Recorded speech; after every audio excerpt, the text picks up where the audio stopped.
Okay, let's go over this again. You have scheduled out all of our episodes for the next couple of years. Right, and allowing for the occasional interview with a creator, it's pretty well set. We should end around January of 2022. And this includes the main series, specific crossovers, and appearances in other contemporary series, right? But what about when individual kids join other teams? It's not really Power Pack anymore. Yeah, my thought is that we should summarize most of those appearances, like Alex in the New Warriors and Julian Loners in Avengers Academy. Makes sense, but pop quiz, hotshot. What if a new series comes around that features more than one Power Kid? What are we going to do then? Huh? Okay, look, as much as I love Power Pack, I really don't think that a new series will ever just appear again or happen again. So I'm really not worried about it. Excuse me. We haven't met yet, but I am Jeremy Whitley, current writer on the Unstoppable Wasp. Can I talk to you guys for a moment about my new Future Foundation book? I think you might be interested. We're going to have Julie and Alex Power co-leading the team. Woohoo! Job security!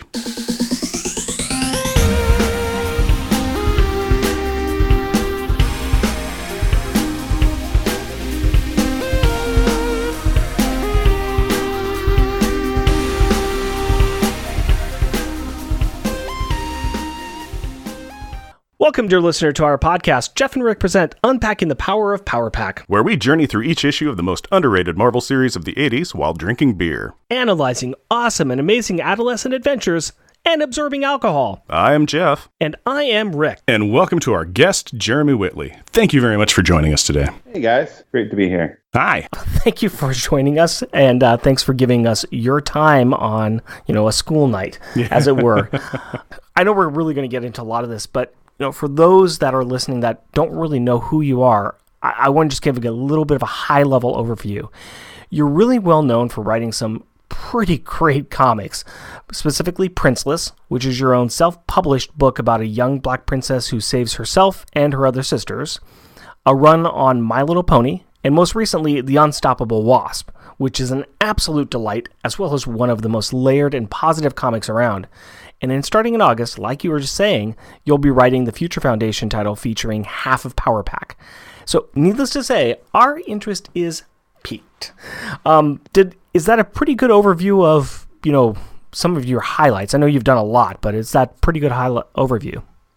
Yeah, I've been working on Princeless for all set about 8 years now, along with its spin-off Raven the Pirate Princess, and then we're up to two different volumes of Unstoppable Wasp now, and yeah, a little bit of everything here and there for Marvel and My Little Pony, Rainbow Bright, pretty wide variety of stuff. Some of which is, I guess, contemporary with Power Pack in its first form. I'm going to admit right now that Princeless is on my list of books that I want to read. But I have been a fan of Unstoppable Wasp, at least in the second iteration, and I've gone out and bought the trade paperback of the first volume because I so much enjoyed what you've done with Nadia. Yeah, that is a really, really good read. It's highly enjoyable. Yes.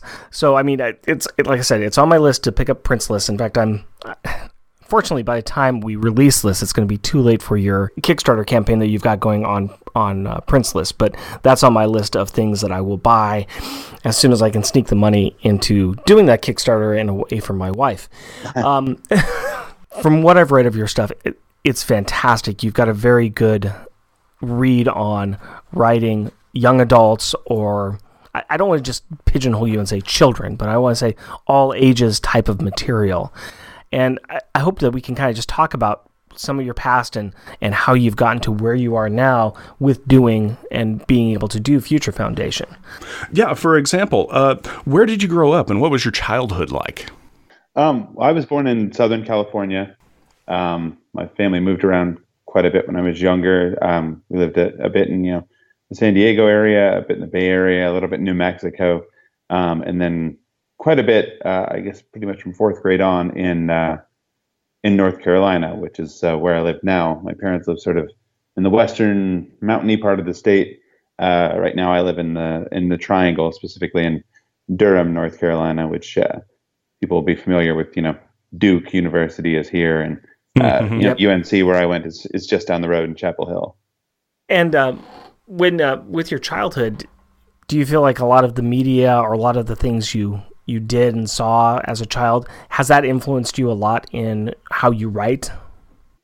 I think absolutely. My dad is pretty nerdy himself. I grew up reading comics, and he is also a big fantasy, specifically a Tolkien fan. So I read The Hobbit and all that stuff at a very young age. And when we lived in Livermore, California, specifically up in the Bay Area, we used to have a sort of a regular comic shop that we went and visited on a regular basis, and got all kinds of cool comics there. I got to meet Stan Lee when I was, I think, in second grade. I got him to. I think I absolutely have the only copy of my X-Men comic that I wrote in first grade that's signed by Stan Lee. Yeah, that's definitely a one-off. Yeah, that's one that I'm sure that Sotheby's would not have a way to really rank the price. Actually, I should say Overstreet price guys would not really have a way to rank the price of that. Yeah, as rarity goes, it's about as rare as it gets. Pretty much. Yeah, pretty much. That is pretty cool. It's always cool to be able to meet a hero, especially at that young of an age, and have them impress upon you. And it sounds like that kind of happened. When did you realize that you were going to be a writer, that you wanted to be a writer or a creator in comic books? I've sort of always loved writing, and I've loved comic books since I was very young. I was telling somebody that I remember very distinctly getting a lot of pizza-related comic books as a kid growing up in the 90s. Because if you read a lot of books and you went to Pizza Hut, you got a lot of Book It stuff. Because the X-Men animated series was so closely tied to so many different franchises, anytime you got anything at Pizza Hut, you'd get like a VHS or a comic of X-Men stuff. So I don't know, I have very strong fond memories tied to comics and pizza. Don't we all? Yes. But I think for a long time I didn't really have a local comic shop in North Carolina, and it wasn't until after I graduated from college, in which I went to for English and creative writing, that the idea that there was somebody whose job it was to write comics kind of dawned on me. That was, I didn't just have to write novels about superheroes, that there was that you could be a guy writing comics and not be able to draw a lick, which I can't. And I think, picking up a handful of books at that time, I was like, wow, this is a great way to combine this thing that I love and this thing that I love to do. And I started sort of hashing out, sort of self-published stuff with a couple of local friends of mine. And, we sort of started that way before Princeless got, signed with with Action Lab, which is at the time was a very small press, was just starting up. And then, that sort of led from one thing to another. As you started to move forward with your career, did you try to find, or did you want to find more work with bigger companies, or did you want to try to stick with smaller stories like what you were doing with Princeless? I think it's a little bit of both, taking work where I can find it and wanting to do some of, the bigger stuff. I think, I think having grown up on the stuff I grew up on and starting in comics the way I did, I always wanted to write, especially for Marvel, but for, superheroes in general, and get to play in these sort of shared universes that I had already spent so much time in and spent so much more time in since. But I've always, for obvious pizza-related reasons, been a big fan of X-Men. So that was always sort of the dream to me. And then, as I got a little older, as I got back into comic books, not only did I get back into X-Men, but I started picking up, some other characters that I really loved. And, thinking more about, I think I'm always one of those creators who, if somebody were to give me Batman, I don't think I'd know what to do with him. But the rare characters that I feel like have always deserved to have a series and have always deserved more attention, those are the characters that I'm like, that's the guy I want to write. I really want to do, a whole series about second bad guy, whoever the second banana in Masters of Evil this time around is. Like, that guy really needs his own series. So if you had Batman, you'd be focusing on like, Commissioner Gordon needs stories, or, I bet Alfred Pennyworth has a cousin. Yeah, I feel like with Batman specifically, like I'm more interested in literally everybody around Batman than Batman. Like, yeah, I love basically all the Robins and all the Batgirls, and tons of the bad guys, but I just got nothing for Bruce Wayne, man. You see, that's kind of always my thing in a lot of storytelling, whatever media, TV shows and everything. If I was like, I'm not, but if I was show running, I'd always be kind of like, okay, once a season, we're doing the B or the C team. The phlebotomist that you see that's in the background all the time, that person's going to have an episode. It'd be like all the background players would be like, it's your turn, shine. So sounds like you're kind of the same. Yeah, I mean, those are always my favorite sorts of stories, either the stories about, the secondary characters, or the downtime stories, the one where the X-Men go play softball, Yeah. Those are always fun because they're very relatable. Kind of leading from what you were just talking about, I want to talk a little bit about Wasp, because it seems like this really fits the mold of the type of character or the type of supporting cast that you would be really interested in. Instead of, focusing on those top tier Avengers, you're looking more at some of the side ones. You bring in Janet Van Dyne, who's, we haven't seen her that much lately. You also bring in Mockingbird, you bring in Tigress, you bring in a lot of other secondary characters, and you do a lot more focus on, Nadia and her friends, instead of just a big villain every week. Yeah, and her friends who were literally nothing prior to, and Nadia, who was kind of a little paint smudge, almost, so to speak, kind of a very, very empty shell. Is that kind of the reason you went with Nadia, or is that kind of the reason you started writing with the Wasp to begin with? Well, if I'm being completely honest, the reason I started writing the Wasp to begin with is it was the book that they were like, "Hey, we think you'd be good for this one." Not a bad reason. Yeah. That's a compelling backstory, Jeremy. I think at the point we started doing it, Nadia had all of maybe 3 appearances in all of continuity. So I'm not sure that I would have picked her out of a lineup if you'd given me, here's 100 Marvel characters, choose one to write a story about. But she was a character who had, really interesting backstory that sort of fit into continuity in this really fascinating way that, they didn't really have to retcon anything to put her in, because, her mom already existed in continuity, was part of Hank's origin story. They just had to say, oh, well, after she disappeared at this point, she was already pregnant then. So, she had a kid. So it was really interesting in that she is so centrally part of the Marvel universe. She's so closely tied to so many Avengers characters. And the Pym Van Dyne family tree is so crazy to begin with. Yeah. That it's sort of interesting, slotting her in there and seeing how that works. Well, I the last issue, I think it was the last issue that you had out, because the new one I think drops this week. You've got Viv going around the birthday party with Nadia and introducing her to people and saying, and this is how you're related to them. And just the ridiculousness of that just keeps on growing and growing and growing and growing. She's tied to all these people, but at the same time, she's kind of a little bit of a blank slate at the same time, that you're able to really create a lot of the backstory and the characterization, correct? Yeah, it's I mean, Mark Waid created her, and she'd only really been in a couple issues of Avengers at the point that, I know for a fact that he sort of recommended me. He thought I'd be a good fit for it. I kind of went to Mark and was like, hey, this is a character you created. What do you really envision this character being? And to his credit, he was like, go figure it out yourself.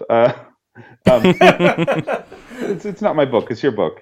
And he gave me, I think, one thing he said was, I wrote this issue of Age of Ultron that's about Hank Pym and about what makes Hank Pym different from Reed Richards or all these other guys. And, that might be the one thing to look at when you're thinking about Nadia is, part of it is that there's this sort of bit in his story where Hank creates square bubbles. So you blow bubbles, and instead of being spheres, they're cubes. And it's sort of like, well, what is the point of that? There's no point in that. It's just to see if he could do it. Right. And I think that's part of what makes Nadia unique, that I kind of absorbed from that, is that Nadia's interest is in science. Like she's all about, making things better, but sometimes it's just about curiosity and just seeing if you can do a thing, for the sake of exploring and figuring it out.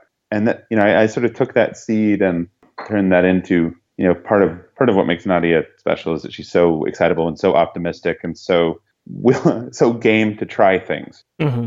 And that's, I thought, that was a pretty special place to start with a character in a world that's, sort of often defined by, like, characters are often defined by tragedy. And for her, it would be very easy to define her by her tragedy and be like, look, she, grew up in this red room where she was trained to be an assassin, and she never met her family, and she tried to go meet her dad, and her dad died just within, like, days of her arriving, and everything's terrible. But in Nadia's case, I was like, what if we went the opposite way? Like, this girl's had this life up to this point where everything has been sort of dim and horrible. But what if, like, she's like, all right, I'm out now. I have a whole world ahead of me. I can do anything. Like, I have so much time to make up for. And, she's just that, she takes sort of that excitement into everything she does. And, that's sort of what helped her to blossom out into the story we have, where, she goes out recruiting other female scientists and, forms her own lab. And in some cases, takes this feeling a bit too far, extends herself too far, and gets herself in some less generally superhero problems and some more actual, mental health problems. Were you surprised at how well that worked, going down that direction of let's not focus on the negative, let's focus on the positive? Were you surprised at how well that was received? Did you expect that you would get a strong but loyal fan base like the one you've had with the character? It's always, you never know for sure what you're going to get. It got really Forrest Gump there for a minute. But I feel like, for me, I've always been one of those, like, comics should be fun people. I think, there's obviously room in the world for discussion of serious topics and the occasional grim and gritty story. But, like, I mean, I like Batman Year One as much as the next person. Maybe not as much as some people. I would like to read more comics that are fun and enjoyable and that I can share with younger readers, like my daughters. And I think part of what makes the Marvel Universe great is that there are room for those books. There are room for those types of characters, along with the, Thors and Galactuses and, Thanoses of the world, that you can have, characters who are enjoyable, who are having fun, who have different motivations and, see the world differently. And it's important to me that those things exist. And I'm glad that, like, a lot of people see that and enjoy that. And I think that's what sets even the current sort of, cinematic universe of Marvel apart from some other superhero and shared world, is that you have you have movies like Guardians of the Galaxy where, like, characters can be funny and enjoy themselves and things can be good even when they're not great, Mm-hmm. Right. Not naming any names at all, but of other superhero movies, Mm-hmm. not naming any names. Kind of talking about that level of intensity. You do have a lot of intensity that is within the Wasp, especially dealing with the characters with bipolar disorder and some of the interpersonal relationships. But there's also this intoxicating joy of love and life. When you develop your story and when you try to write that out, how do you create that balance? How do you keep that balance and not have it be just tension? I think it takes a certain amount of cruelty as a writer. And that sounds weird, but, like, I feel like I'd like to say that, like, and this is sort of tangential to that, like, if you can't think of anything more interesting to do with a character than kill them, then either they're not a good character or you're not a good writer. So, like, the idea that, like, if you can make somebody invest in a character, if you can make that character be funny and make them love that character, then anything you might then do to that character, anything that character might have to go through, is so much more powerful and so much more interesting, and can tug at their heartstrings so much more than if they're just the third guy that's good at punching things. It's punching things is great and all, but like when the character that you're so tied to, that's so that you have fallen in love with, discovers that, like, as terrible as their life may have been, the one thing that they always counted on was that they were extremely intelligent, and that they could count on their intelligence and on their own brain to tell them what was going on. When they discovered that maybe they can't, and maybe this thing that they thought was the most important thing about them is not stable, I feel like it's so much more affecting than like, yeah, that guy died punching the bad guy extra hard. It's funny that you made that comment about cruelty as a writer. When we were talking with Wheezy, with Louise Simonson, when we were talking to her, she said that her favorite character was always the one that she was currently being mean to. Yeah, whoever she was torturing was the character she liked the best. And she loved torturing her characters because that made them do something. It gave them that push to actually react to the environment or react to whatever's going on with the situation that she's dropped them in. So it's really interesting that you've said that as well, because I can kind of see some parallel there to how she writes characters in her series, and how you really focus on the characterization as well. I haven't heard that particular interview, but I have heard a few interviews with Louise Simonson. I have said a few times that Louise Simonson is who I want to be when I grow up. Yeah. Because not only is she such a great writer, but like there's so much, seems like genuine joy for her around like both writing and the fact that like people like and care about what she's done. Mm-hmm. I think not to like single other people out, but like when you hear, I feel like the writer that you hear her most in comparison to is Chris Claremont. And Chris Claremont seems to be very much of the attitude of like, oh yes, what I did was very good. Like, it's good that you noticed that. Yeah. And Louise Simonson seems like, oh, you remember that issue where I did this, and that? Like, oh, I really love that issue. I'm so glad that meant something to you. I'm so glad it was important. And that is like, that's who I want to be as a writer, I feel like. I think that's who I would love to be as a person as well. Just having that humble nature. And I would love to strive for that. I don't know if it's necessarily in my wheelhouse, but as long as I can recognize that I'm not that humble, okay, that's a start. You've spoken in prior interviews about focusing on women and people of color and the LGBT community, creating a more diverse cast of characters. This seems to be a big hallmark in all of your books. Would you mind talking about why this is such an important focus for you? Yeah.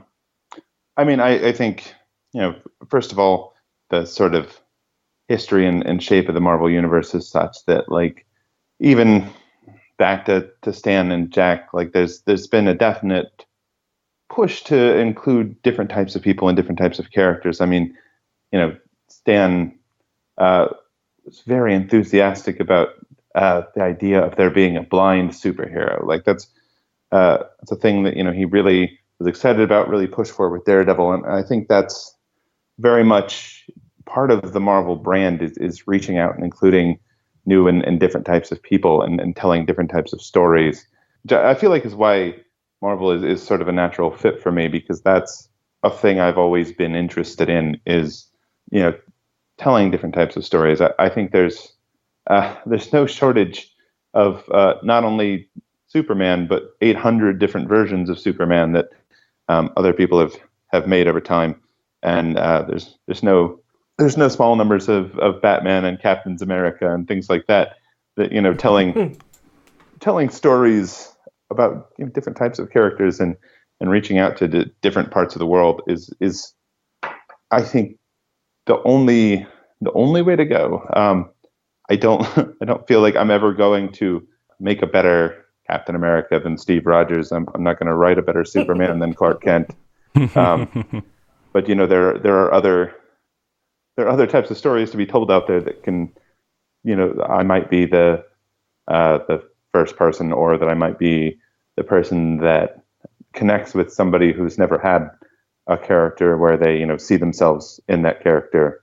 And that, I feel like that's really important in the same way that, there's a whole generation of people that Spider-Man is very important to, because that was the first character where they saw themselves reflected in a comic book. And I think, right. I don't think Wasp is quite that character. I mean, she may be to some people, but like Ms. Marvel is definitely that character to a lot of people. It's the first time where Kamala Khan was the first time where they saw themselves in comic books, and like that's sort of, I feel like that's aspirational to me, is to tell those types of stories. And I think it certainly doesn't hurt that both of my daughters are young women of color, and I would like for them to be able to see themselves in comics and grow up feeling the same way about comic books and superheroes that I did. And I think we're finally, I think when I started Princeless, which is about 8 years ago, there were very few books where there was like a leading female character, and very few books where there was a person of color in the lead, and almost no books where there was a female of color in the lead. So like, I feel like 8 years later, we're starting to get where I would like to see that be. Yeah. But it's still a very tall mountain, and I think I've had people ask me why like I keep creating women and queer women and women of color and stuff like that comics, and I think it's because if every character I ever created was one of those things, I would still never even get close to the number of generic square-chinned white men that are in comics. Yeah. Speaking as two of those generic square-chinned white men, thank you for creating somebody else besides us, because when we walk into a bar with Steve Rogers and Hank Pym and Clint Barton, they then it's just 5 blonde white guys walking into a bar. I do think that by creating characters or by pushing characters like even like Nadia and her supporting cast, which was a lot of people of color and a lot of women of color. You're painting with more of a broader brush that is bringing more people into the fold. I understand completely what you're saying. My daughter is also a woman of color. She's an 8-year-old, and kind of my view of looking at the world has changed drastically as I've realized I've got a daughter who's half Asian, and what does the world see her as? What does she see the world as? And what can I do to make it better, make it a better place where she can see more of herself out there? So I like to encourage those kinds of books, and I thank you very much for putting those kinds of books out there and putting that kind of content out there. Oh, it's my pleasure. Also, I know that a lot of people are really sad that this book is ending. Is there anything that you can tell us about where Nadia and the Agents of Girl are going to be going next? I mean, not a whole lot. I'm not sure where we'll next see the Agents of Girl. Nadia, of course, already has a sort of second home in Champions, where she will continue to show up, and I'm sure we'll be seeing a lot more of her. I mean, Janet already has a sort of additional Avengers book. They just announced this week that Janet will be going into with Black Panther and the Agents of Wakanda or something of that sort. So, I think we'll see at least the two of them, and I'm sure Mockingbird, several other places. I would love to see, the Agents of Girl show up other places. Obviously, they're all characters I co-created, so they're very close to my heart. They all get, I think, their own nice little finales and send-offs at the end of this volume. So they've got a lot of living left to do in these last 2 issues. So I'm hoping to see other people pick those up and run with them, and maybe get the chance to do the same myself at some point. Good. I'm really glad to hear that.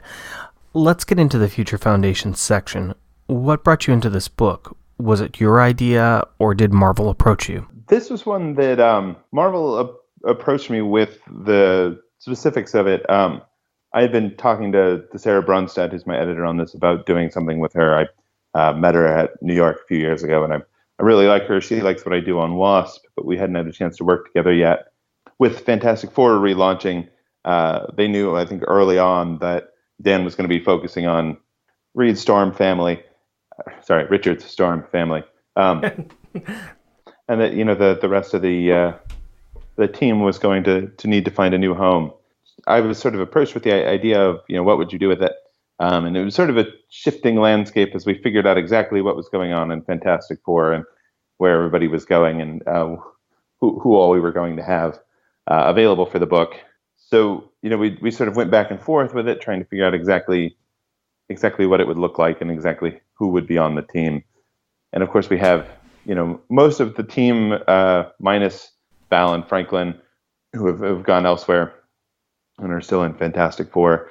And then of course we're adding Julie and some players to be named later. Right, and we won't push for that. We won't push for that at all. Yeah, so just give us one. 2 at the most. Just give us the team lineup. No, we're not going to do that. Between the heavy focus of STEM in the Wasp book and the science school that was Future Foundation, it seems that you have a predilection to write heavy science stories. Where does this come from? I think with Wasp, it was something that I wanted to do from early on. It largely spawned out of getting illustrations back from Elsa, my artist on the first volume, and seeing that she had done some sort of cutaways of the giant robot in the first issue, and there was that wasn't in the script, but it was an interesting idea to me, and I thought, well, obviously Nadia knows more about science and robotics and everything than I do, so this is clearly the way she's seeing it. What if we did this thing where this sort of glimpse inside Nadia's mind, where you sort of see what she knows about science, and you sort of get this introduction from her, and it gives us this neat opportunity to do a little teaching in the issue as well. And, I had always loved science, but I don't feel like I know a great deal about it. I feel like I know more about it now than I did then, because of not only the research I did for that book, but all of the interviews I did for that book with female scientists, that several of which I now consider friends. And that was really great, and sort of not a thing I had originally gone in thinking that we would do. I never imagined that I would spend late nights up on Wikipedia trying to figure out exactly how much power Broadway used in a night, how much energy Times Square used. Yeah, I do that on my Science Corner. It's kind of an interesting search. Yeah, and, that was just a thing that I was like, all right, I want to insert some more science facts in this issue, and what would Nadia be thinking if she were walking through Times Square, and just sort of playing that out. In Future Foundation, I feel like I'm going a little bit in the other direction, which is rather than trying to prove how plausible some of my science is, I think I'm going a little wilder with the science and a little bigger with some of the stuff, because I feel like these kids are sort of that far ahead, and they've been out in space for now years, so they have sort of access to a wide multiverse of things that we would have never seen. So they're specialists, I think, to some extent, as we'll see in the issues. I still try to keep the idea of in Wasp, I tried to make each of the scientists have sort of a specialty rather than being, Dr. Astronauts. Dr. Astronauts, Stephen Corbeau from X-Men. Yeah. Yes. Dr. Astronaut Peter Corbeau. Not everybody can be Peter Corbeau. That way, everybody can have a different voice as well with their expertise levels. Yeah, I was really trying to. That way I feel like everybody has something to do, and you don't have everybody just suddenly knowing about surgery, which is not somebody who was a botanist would know. But I think we're trying to do a little more of that with the Future Foundation, as well as them having just a lot of crazy sci-fi gadgets that are around. So it's some science and some pseudoscience and some just straight up science fiction, but I try to keep the same amount of excitement about the science and passion about doing crazy things in all of these characters. So let's get back to what we really love and really enjoy and really love to talk about, and that's Power Pack. What's your history with Power Pack? Have you always been a fan? I think it's interesting because I think as a kid of the 90s, I was often like, I felt like I was like, oh no, that's for kids. I don't want to read the stuff that's for kids. I want to read the real stuff. Let me get on those X-Men. That's the real thing. We got oppression and death and all that stuff. Power Pack is for kids. And as an adult, like I bought like a big collection of Power Pack, and I was like, oh man, this is really fun. This is fantastic. I like these kids. They have real weirdly pseudoscientific powers. It's like clearly somebody didn't quite understand what it was Jack's power was. It doesn't make a ton of sense for a lot of the issues, but like, it works just as much as Reed Richards' power does. It makes just as much sense as I like the family dynamic of things. I always like integrating the like actual like social dynamics of real families and real friendships and stuff like that into comics. I mean, I do that a lot in Wasp as well, not just between the kids, but also like I like to write Bobby and Janet like they've known each other for 20 years, like they're actually friends, as opposed to like acquaintances that sometimes save the world together. And that's something that I like in Power Pack is that they pick on each other and they make fun of each other, and sometimes they're mad at each other, but they're still like a family at the end of the day. And that's something that I attach to about that, and that I love that a lot of those qualities stay with those characters even when they're not in the Power Pack books. They're popping up other places. That that you really have a big brother and a big sister who are still like particularly Alex is still a big brother no matter what story he's in. Like in the Future Foundation, he is very much a big brother to the rest of the group. Well, and I think too, if I remember correctly, he was kind of put in charge of it by Reed Richards when they took off back into space back in the Fantastic Four #1 or 2 it was. We do like to joke about Power Pack that it was always seen as a kid's book, and I think that you have completely shown that that's what's the case. And then Power Pack and characters like Franklin Richards are difficult in the modern Marvel books because they were introduced as specific aged children. Now that they've aged, some in alternate realities like Alex, but aging characters is always tricky. How do you approach aging with such established characters? For me, Alex is kind of easy because you guys will know that the Power Pack's ages are kind of inconsistent anyway. People sort of go back and forth a bit. Julie in particular has been like 16, 17, 20, 17, 16 at one point. Yeah, their ages are kind of all over the board right now. Ways that are both unfortunate continuity-wise and kind of creepy. Characters can just go from being adults back to being teenagers is weird. See, I think the biggest thing that we've done sort of in reaction to that is all of the characters in the current Future Foundation have sort of redesigned their costumes, and they all have costumes that are much more indicative of who they are as teenagers. And that I think like the moment that you leave a bunch of teenage super geniuses out in space without, Reed Richards and Sue Storm sort of looking over their shoulders, that they're going to be like, even if they're still relatively good kids, they're going to have, some rebellion and some fashion changes, and you're going to see everybody do something a bit different. And Alex is the most, I think, consistent between his old look and his new look. But I think one of my favorite things that we're doing with Alex in this, that we aged him up, is Alex is like every 20-year-old trying to grow facial hair. Oh, God, no. Oh, God. No, this is going to be fantastic. It's only going so well, as it often does. And so, of course, Keep in mind, he has a great beard pedigree with his father, James. James Power has a magnificent beard. He does. So. He does, but I think genetics-wise, I think hair is actually from it's a female side, yeah. Your mother's father. Yes, X chromosome. And also, he is blonde. And speaking as somebody who is blonde, and the challenges I have trying to grow facial hair, oh God, I'm crying on the inside already. To totally spoil a joke in in our July 10-page story. So he and Julie haven't seen each other in years at this point, because he's been out in space and she's been off doing her own thing. And literally, like, the second thing she says to him after, "Oh my God, Alex, it's been years," is, "What is this on your face? What are you doing?" I feel like such a brother sister thing to do. Like, it's media. You're like, "Oh my God, what is this?"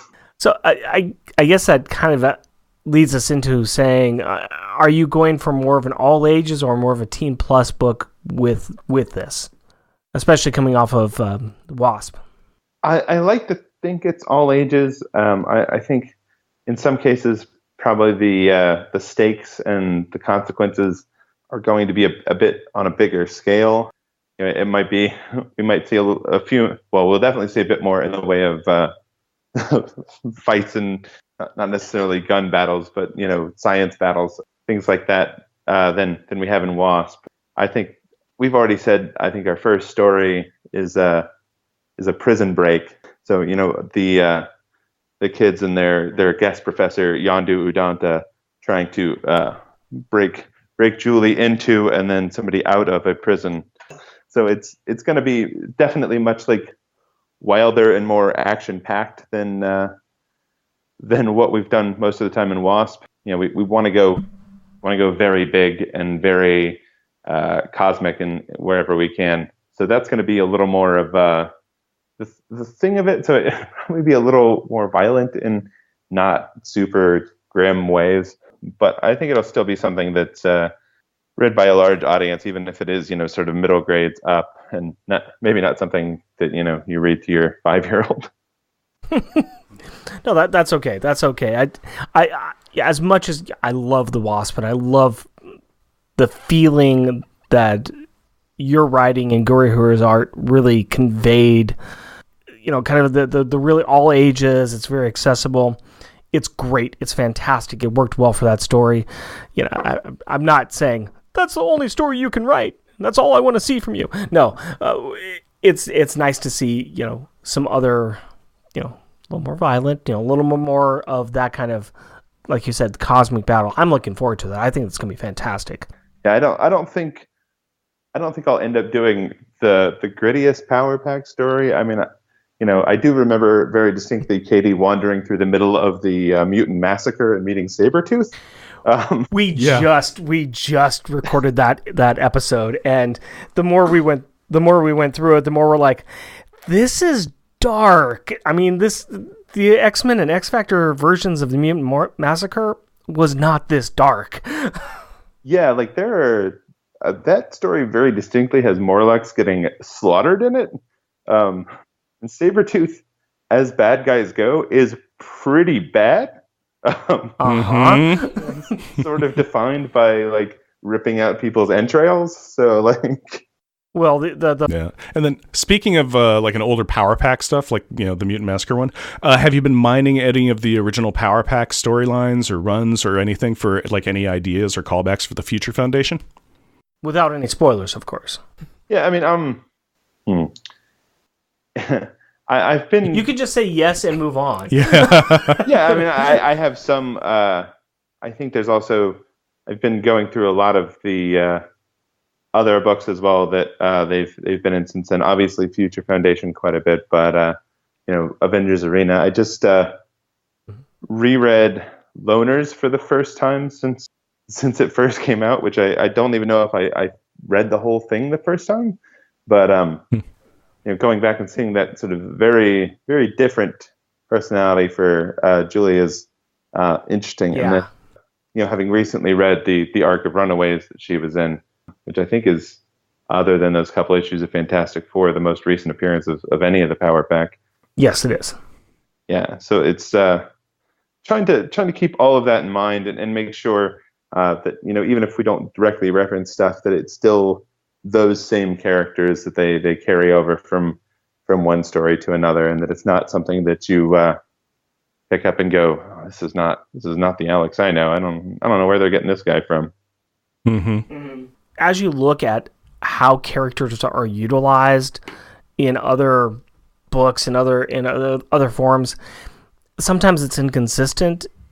How do you, as a writer, try to retcon those characters? I try to make sure, and this has come up to some extent with some other characters in the book too, that I try not to just pretend like things didn't happen, but to, make that sort of all part of the history of the character. Maybe they remember it going a bit differently as far as the way they were acting, but I like to think everything that happened in Loners and Avengers Academy and Power Pack and all these other books still happened. These are still the same characters, but maybe they were going through something at the time, or they remember things a bit differently than maybe the people telling the stories did. So you just kind of try to work with them a little bit. Yeah, I try to make sure that everybody that nobody's favorite story is just sort of thrown off to the side and discarded, which is a little easier for the Power Pack than some characters. Luckily, there's not a real ultimate Power Pack out there to consider. There's no Power Pack Max to work in. Thank goodness. We're going to ask some of our questions that we've gathered from some of our fans or some of the people out on Twitterverse. But before we do that, another piece of our show is, of course, we use my daughter to do the sound effects, and we use her to do Katie's voice. Also, she reads the books, and as she reads the books, she then has a little interview with me where we talk, and she tells me her thoughts about the Power Pack book that we just read. She also has read some of your Unstoppable Wasp as well. And I have her here now, and she wants to ask you a few questions, if that's okay. Sounds good to me. My name is Carrie. Hi, Carrie. And I'm 8 years old. Well, my daughter's name is Zuri, and she's 8 years old as well. Nice. What are your favorite colors? My favorite colors? I like orange and blue. What is your favorite type of animal? That's a good question. It was the tough question. It was the easy questions from us. We leave the hard questions for my daughter. Yeah, my favorite type of animal. They've really stumped me. Well, she's our hard-hitting journalist. Let's see. I don't know. I've been watching a lot of TV with my 2-year-old recently. I'm a big fan of Peppa Pigs, and therefore also dinosaurs. My wife is miming dinosaurs at me now. Okay. Who's your favorite character in the Unstoppable Wasp? Ooh, that's a tough one. I like everybody in that book. I like Nadia a lot. I think Taina might be my favorite because I like how mean she is. The mean girl? Yeah, I like that she doesn't take any guff from anybody. She's always got something funny to say, and she can be mean with everybody else. Who's your favorite villain? Of all the villains? Yeah. I mean, from the book, the Wasp. Oh, from the Wasp. Let's see. I really like. Oh man, I created several of the villains that are in this story right now, so I feel like it might be cheating to say any of them. But I really like Finesse. She's a lot of fun. I like that anything that she sees you do, she can do it just as well as you can. You like that power? Yeah. What do you like about the Wasp? I like that she has fun and she likes people, and that she gives everybody the benefit of the doubt. She thinks everybody is good, even if they don't always do good things. Thank you. Thank you. Thank you very much, Carrie. Those were very good questions you came up with. And I will say she came up with all the questions on her own. They're very good questions. Let's get to some listener questions. And we'll kind of go through here and see which ones we can actually ask you and which ones aren't just straight out spoilers. Let's talk Julie Power. Was it your choice to bring Julie into Future Foundation? And kind of on top of that, did you have a choice about the lineup, or was that chosen by editorial? I did choose Julie. She's a character that I've loved for a long time. I think my primary love for her, came from reading Avengers Academy and then going back and picking up Power Pack and Loners and all of that.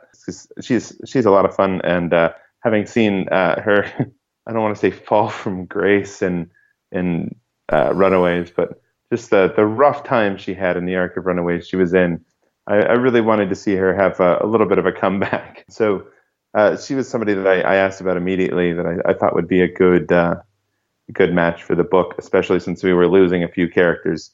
And that was something I didn't have a lot of say in, is that Val and Franklin were going to be in Fantastic Four. So that was pretty much settled by the time I got there. But I have been given the option of adding new characters and switching characters out. There will be a few more that we see added as the story goes on. We're going to be doing some stuff that I think ties back to Fantastic Four history pretty interestingly. So, excuse me, we'll see a couple of other characters pop in there.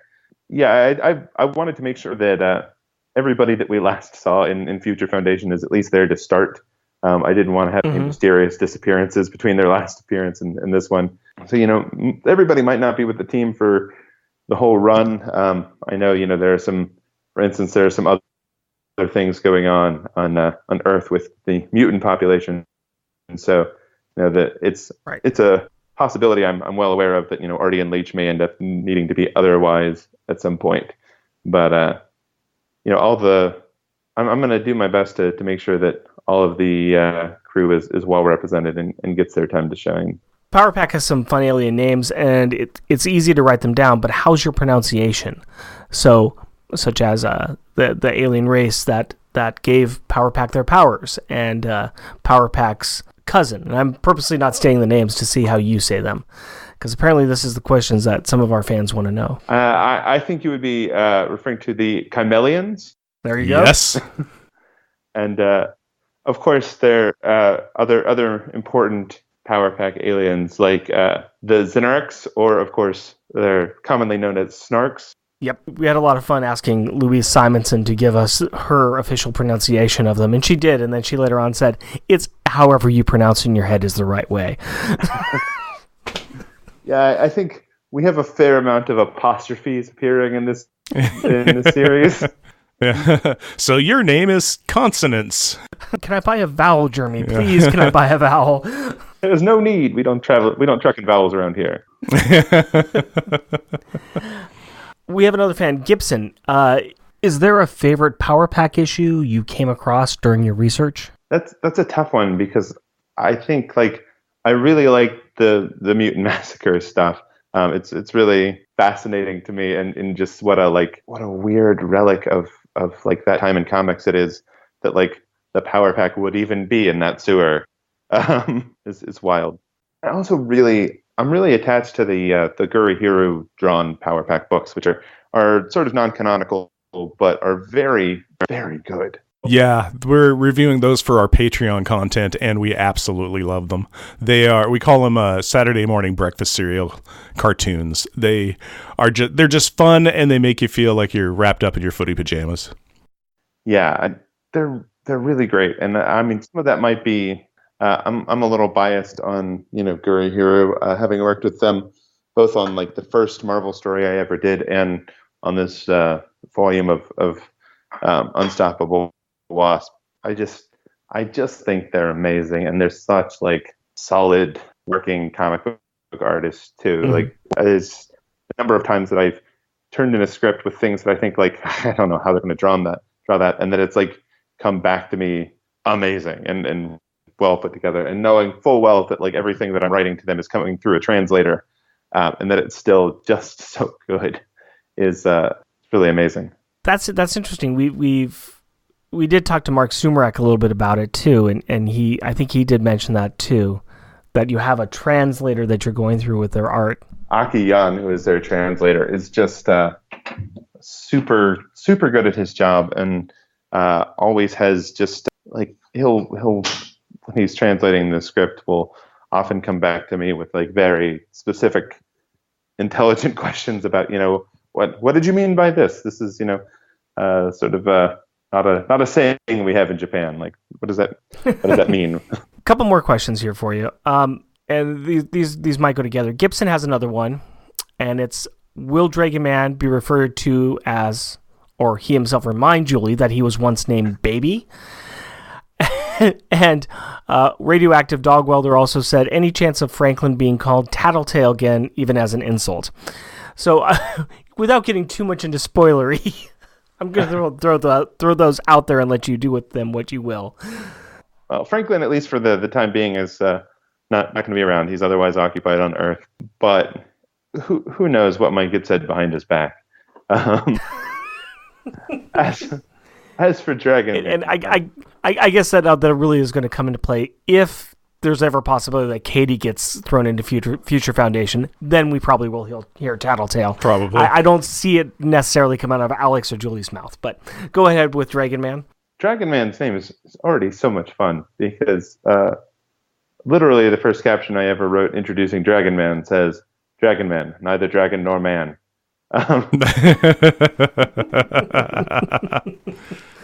And it's that is already a lot of fun. I don't know if we might drop a reference to him being baby in there somewhere in the future. It's not in these first couple issues.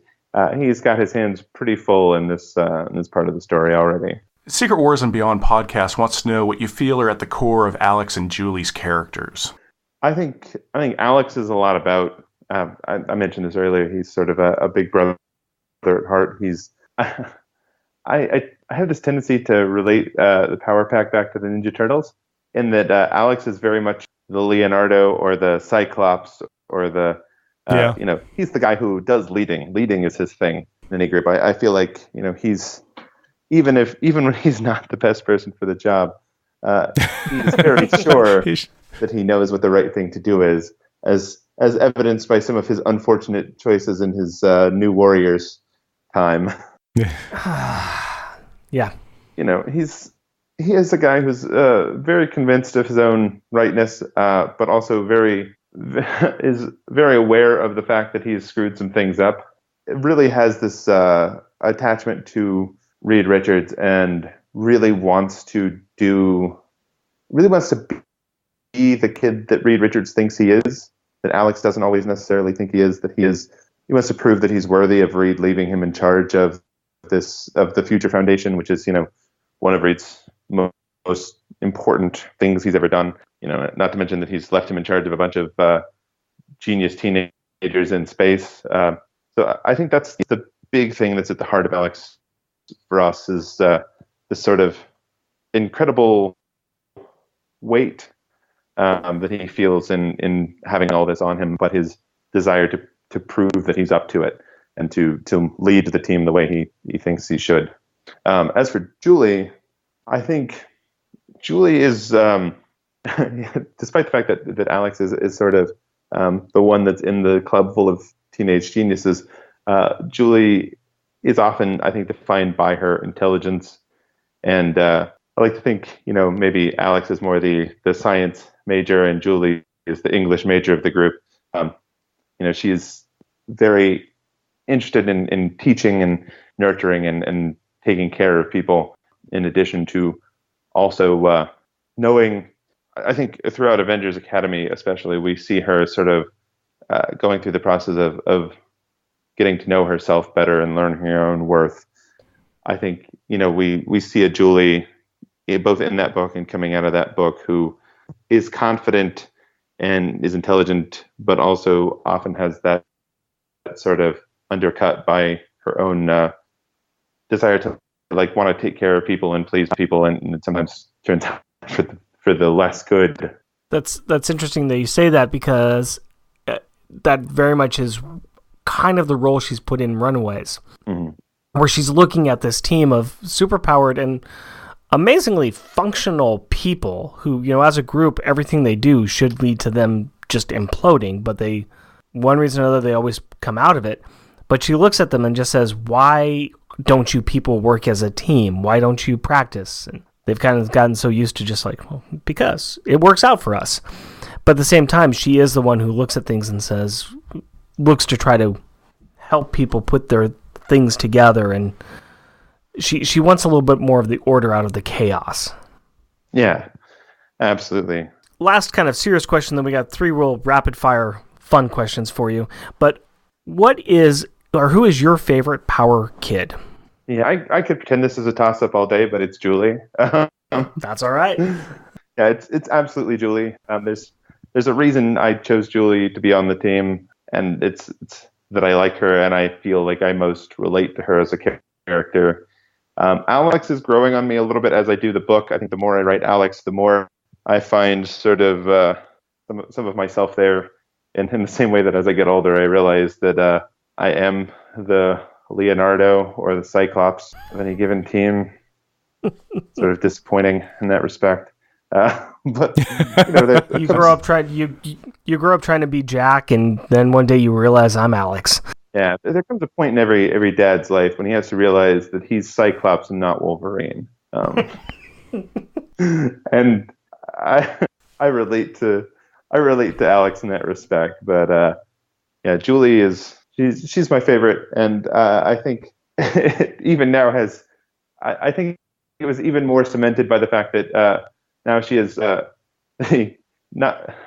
she's the canonically bisexual character that also makes a streak of rainbows behind her every time she uses her powers. So I feel like it's a little on the nose, but it's great. Yeah. She's just a flying pride flag. Yes, she is. And then which of the Power Kids do you think has the best superpower?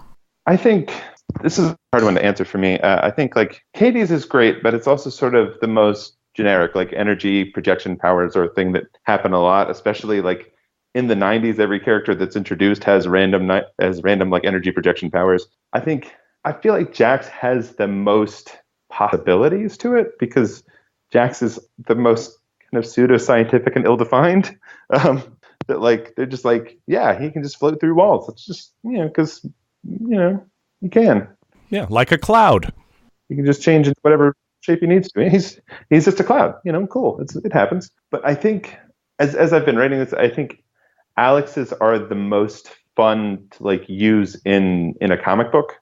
As a writer, I think the idea of the kid who can just do random things to control gravity. At one point I was like, I want Alex to be running in this scene, but I don't want his feet to touch the ground. Like, Alex is just sort of gravity skating across the landscape as he goes. Like, that's fun. That you can do all sorts of cool things with gravity, and all that is a fun comic book power to use. And I like Julie's a lot, but it's high speed is even with flying, super speed is kind of a thing that's used a lot. So I feel like it can be used to good effect, and then it can also just sometimes be that, well, she's fast. Okay, now I feel like I just have to apologize for these three questions. Yeah, in advance. These next three, they've provided us with some silly ones, but we're going to go with it. AJ wants to know what member of the Future Foundation knows how to cook, and which member is the best at it. I feel like the answer to both of these questions is Artie and Leech working together. Like, really? I feel like Artie has the know-how and the projection ability, and Leech would actually be the one that's able to put the whole thing together. Between the two of them, they just make. There's no end to the fantastic stuff they can make. I think almost everybody else's would involve some sort of explosion. Like Bentley's would certainly. Whatever Bentley made you should definitely not eat. It is probably a prank of some sort. I think Dragon Man would probably be really interested in cooking, in the theory of it, but being synthetic, I'm not sure his taste bud. I'm not sure he has taste buds. So Yeah, Dragon Man would be one of those guys that's super into like the gastronomical chemistry part of cooking. Like, he'd be like, oh, this is a sandwich that floats, or this is cream that will make you not hungry anymore. Just be a little weird science experiment for him. I could also see him being like Bender in Futurama, where he's like, what? It's not a lethal dose of salt. Well, now we have Limax7 wondering, if you were a sandwich, what kind of sandwich would you be and why? I mean, I feel like we covered this already. Everybody likes to think that they're a Cuban or something really, really fun and unusual. But at some point, you come to the realization that you're peanut butter and jelly. And peanut butter and jelly is good. Like peanut butter, people like peanut butter and jelly. Right. But nobody's like, man, did you hear about that peanut butter and jelly sandwich on the news the other day? I thought I was just that perfect club sandwich. But at the end of the day, I realized I'm just cucumber on wheat, That's it. Cucumber on wheat. What happened? Most of us are either peanut butter and jelly or grilled cheese on. Although there's a number of people in this world that would be happy to be a grilled cheese sandwich. Yeah, they're good. All right, our last series of questions. It's from Tim Price, who is kind of our number one fan. Yep. He's a great guy, and he's got a couple of different questions here. Which character from My Little Pony would you think is Katie Powers' favorite? Ooh, that's tough. You know what? It'd be Twilight Sparkle. Because I mean, she is the protagonist of the story, and you know, she's often the one I get most from kids Katie's age that is their favorite. But also, she is very similar in character to Julie Power, and I think that ultimately, like, that would be the thing that, you know, Katie would like the character who reminds her of her sister. And then same question for Nadia Van Dyne. Who is her favorite My Little Pony? Oh, Nadia's is absolutely Pinkie Pie. No question. Next question.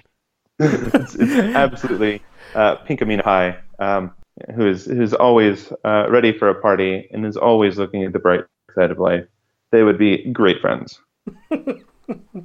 Perfect. What's your favorite flavor of cheese? And then same question for Nadia and Pinkie Pie. What would be their favorite flavor of cheese? My my favorite flavor of cheese fluctuates, but I think more often than not, it's just really good, like, goat cheese is really great. I feel like Nadia would really like string cheese, like good solid string cheese, a cheese that she could take with her on the go. You know, she could just grab a cheese and take it wherever she was going to do next. That tracks. Yeah. And I think her saying being able to tear it apart would be like, this is fun. Yeah, she'd be excited about cheese that she can peel. She would have never had string cheese in the Red Room, and she would think that was truly amazing. And then for Pinkie Pie? Pinkie Pie's favorite cheese is cream cheese, because it's the cheese that you can make into a dessert.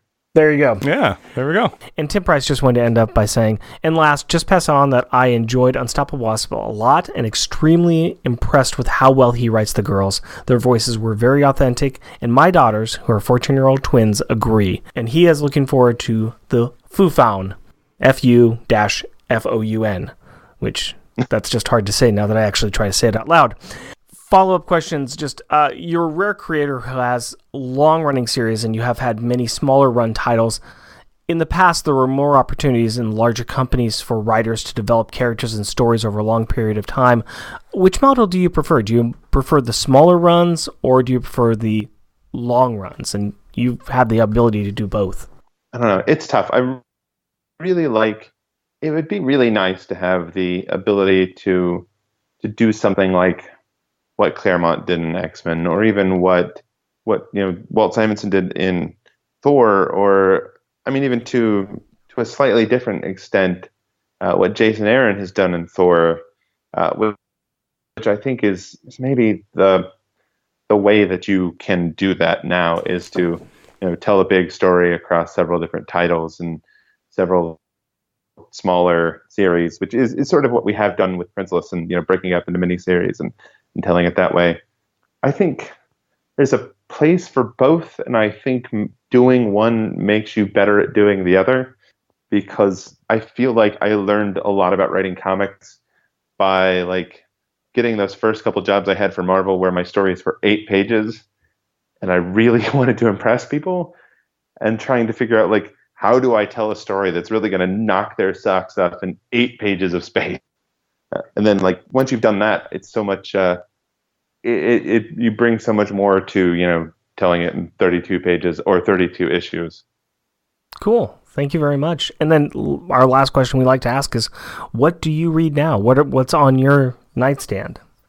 Oh, I've got a ton of stuff on my nightstand. I've actually been going back and doing a lot of rereading, both for Future Foundation and for I just did I've been doing a massive reread of a lot of Young Avengers stuff, because I love the Young Avengers, mm-hmm. and I had missed some of the more recent stuff. So I started all the way back at the beginning of Young Avengers, and I'm now reading the Al Ewing's New Avengers run that has Billy and Teddy in it, and some of the single titles that have come out since then. So I'm reading a little bit of everything. I really love, Ms. Marvel and Squirrel Girl, and a lot of the titles that I think share a lot of DNA with Unstoppable Wasp. Cool. Well, thank you very much for your time. For sure. Yeah. So again, thank you so much for spending time with us. We do really appreciate it. And as a way of showing our appreciation, is there anything that you would like to plug? Well, obviously, Future Foundation, which the story in Fantastic Four is out in July, and then the series itself starts up in August.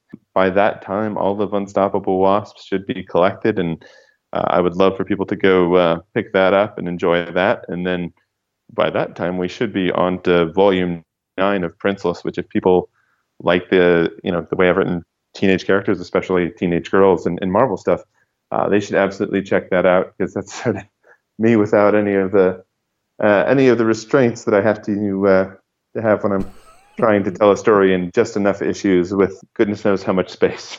Is there a simple place that people can go and find that online? Do you have your own website or some other place that you like to just plug for people to find? Yeah, it's jeremywhittley.com, so just myname.com. And then probably the best place to get up with me if you have particular questions about anything is on Twitter. I'm jrome58, so it's JROME58. Shout out time. We like to recognize those listeners who take the time to write in or leave us a review, and this is for episode 32 on issue number 25, Power Trip. Alexander. The Art Classroom. Bilal Larby. Bob Rowland. Chris at BTO and Bat Books. Craig McNichol. Cullen Stapleton. Dan Grote. Delvin the Dark Web Williams. Epic Marvel Podcast. Gary Key. Gibson. Green Lantern HG. Jason, the Yard Sale Artist, Albrecht. Jeff Polier. Jeremy Daw. He mentioned that his subscription started with issue 29, and he always wondered why they had different powers from their costumes. Jeremy Wiggins. Joey Burdick. Keith Baker. Keith Bowden. Kwanzaa Osajifo, who got to geek out about my favorite childhood comic book series. Legion Bloggers. Let's Talk New Warriors. Limax 7. Longbucks Crusade. Mal, who was laughing so hard he had a coughing fit with Waterworks, and he was only halfway through the show. Matthew Birdsey. Max Traver. Miyagi Kai Martial Arts. Mr. Rogers Corp. He loves that we read the ad copy on the inside cover, mainly because his daughter makes him read those ads to her when they read Power Pack. Nicholas Prom and the Comic Reflections. Pat Christatos Sampson. Because there ain't no Christatos like Christatos. When you can't stop the Christatos, you can't stop the Christatos, no stop. And moving on. Professor Frenzy. Radioactive Dog Welder. Secret Wars and Beyond podcast, who suggested that since the kids switched powers, Rick and I should too. Rick should start remodeling his kitchen, and Jeff should hunt for exotic and symbolic appropriate beers. No. I don't know. No. Sounds funner than what I've been doing. No. You've been taking trips, and I've been working in a sweaty room painting. Spider Ed, far from home, who thinks Rick's daughter is one astute cookie. It took them years to raise the symbol change. Tim Price. Todd Enoch. Warlock Thanos podcast. Warlord Worlds. Xenozoic Xenophiles. Zawaza. And we want to do one last thank you to our wonderful guest, Jeremy Whitley. Thank you so much for spending your evening with us, talking to us about a lot of really good comic books. Guys, if you haven't checked it out yet, please go out and check out The Unstoppable Wasp. Check out Princeless. Check out all of his works. They're good. And don't forget, coming up at the end of July, Fantastic Four number 12 is going to have a short story featuring Future Foundation, and Future Foundation will start in August. Pick up your books, order them from your local comic shop if you can. Yep, Jeremy is the kind of writer that I would love to be. I absolutely adore his stuff. Everything that I've read of his, I have just fallen in love with. We are Jeff and Rick Present, and we record and self-produce our podcast in Portland, Oregon. If you would like to talk with us, you can do so through Twitter at Jeff and Rick Present, our Facebook page, Jeff and Rick Present, our email address, Jeff and Rick Present, all one word, at gmail.com, or at our website, jeffandrickpresent.wordpress.com. Please rate and review us on iTunes or Stitcher. This will help other people find us. And as always, we want to thank the wonderful women in our lives. My wife, Cindy, and our daughter, Carrie. My fiancée, Hillary, and our daughter, Aurora. We love you. Until next time. Costumes off.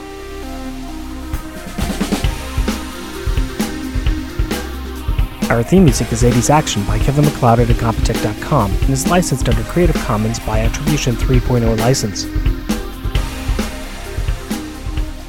So you have an 8-year-old daughter and a 2-year-old daughter, correct? Yep, I do. Yeah, Rick has an 8-year-old and I have a 2-year-old, so we've split your difference. Yeah, that should have been the way we did it. Have one and then get a friend to have the other one, because one of my favorite things about other people's kids is you can get rid of them.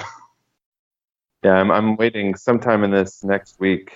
Sometime in the next week, we'll see the cover for issue 2 pop up, which has our villain for this first storyline in it. And a very stretchy man and a funny mask. Oh, really? Okay. Cut them off! Get your mom. Get those things off, they're costumes!